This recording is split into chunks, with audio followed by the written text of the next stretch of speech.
Deborah, I know that you have a passion for mental health, but you don't necessarily have a mental health background. What gave you this passion? Well, Lori, I think the simplest way to help you to understand that is that I just share with you a story. I actually wrote this years ago, and it was published in the Chicken Soup series book, Children with Special Needs. And really, it's the only way I can really make you understand what happened in my life. And the story's called Seeing Through Josh's Eyes. After years of doctors, counselors, and visits to the school, the word bipolar should have been a relief.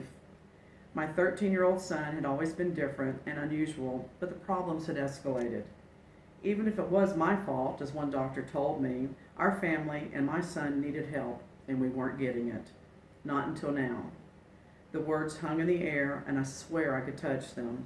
They were so heavy and dense.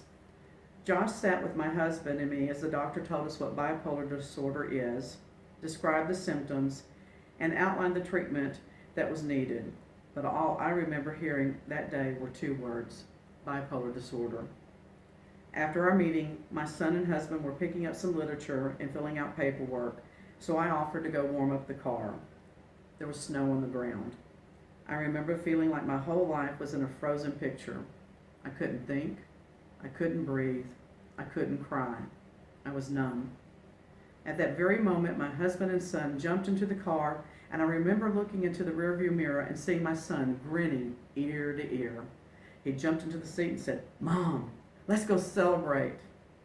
At that very moment, I knew my son was in the middle of what the doctor had described as a manic episode.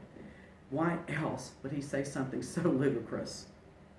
As calmly as I could, I turned to him and I said, "Son, I'd love to go celebrate, but what exactly are we celebrating?"